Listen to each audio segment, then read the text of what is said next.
Hello, grade twos.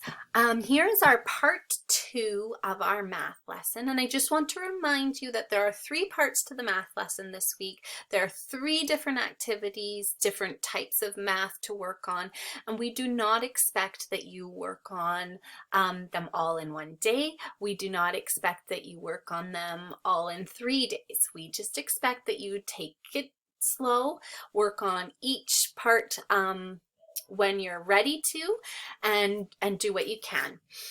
So for this lesson, this video is going to be this is part 2, and we're going to talk about pictographs and how to create a pictograph. And so up here we have our data, and we have number of oranges picked in a week. Days of the week are down this column. Number picked are down this column. So on Monday, they picked 8 oranges. Tuesday, they picked 10. Wednesday, they picked 12, and so on. So we are going to create a pictograph here using this graph. And so I have already filled in the titles, days of the week, number of oranges picked, and I filled in each day of the week. So Monday, Tuesday, Wednesday, Thursday, and Friday. I have also added a title, and our title of this pictograph is number of oranges picked in a week. And I have put a capital or an uppercase letter on each of the very important words in the title, and I have underlined it. And then my scale down here is 1 orange is equal to 1 orange circle. In pictographs, it's important that you keep your symbol very simple, something you can easily draw over and over again, and something that it has to be the same.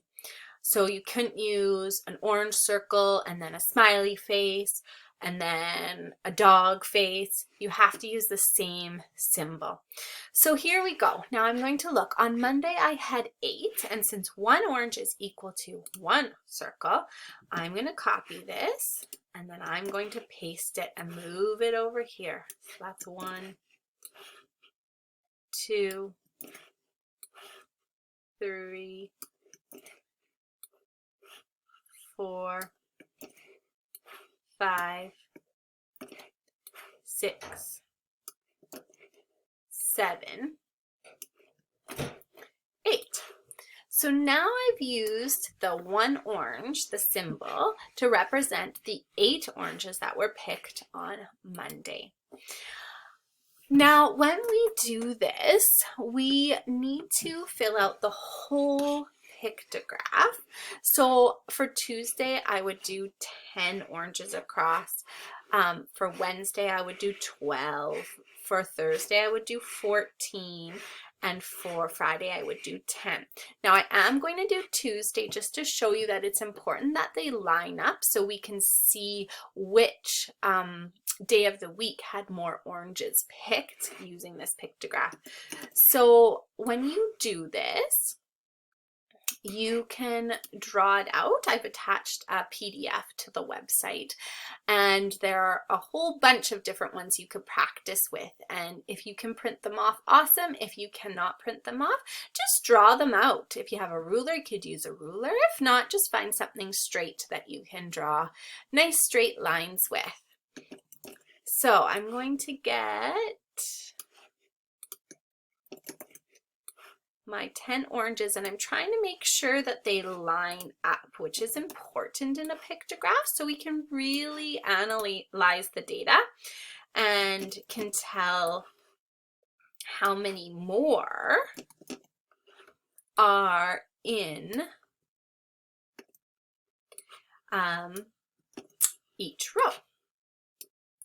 So I should know that that was 8, and then I know I need 2 more to make 10, and I'm just going to double check. So I'm going to go 1, 2, 3, 4, 5, 6, 7, 8, 9, 10.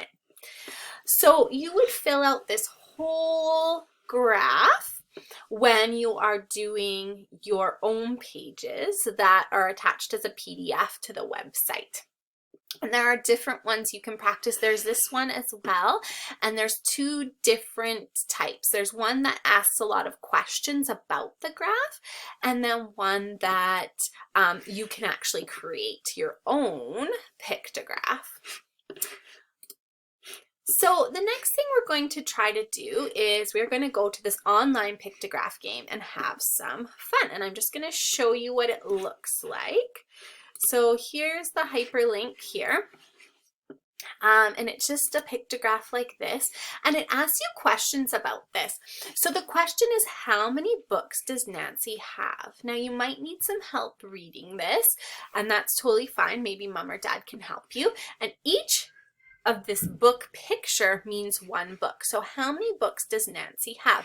So I'm going to go up to Nancy, and I'm going to see that she has 1, 2, 3, 4, 5 books. So that's B. I'm going to click that. Now it's going to ask me another question. We're still talking about this same graph, but the question is, how many books does Natasha have? So I'm going to find Natasha on here, and she has 1, 2, 3, 4, 5, 6, 7, 8, 9, 10 books. So that's A right here.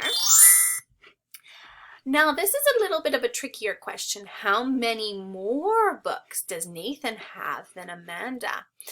Now we've done this with our weather graph quite a bit, but it is tricky to figure out how many more. So we're comparing Nathan and Amanda. So I'm going to find Amanda has 3 here and Nathan has 4.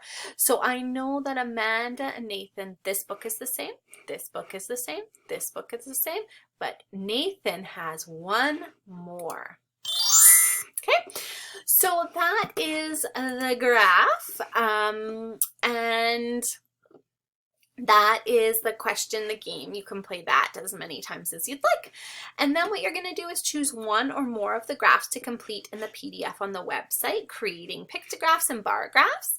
And then for extra challenge, for those of you who need a little more challenge or just want to work on it a little bit more to work on your skills at creating and answering questions about pictographs, you're going to try answering the questions about the graph challenge, questions about graph. All right, have fun, happy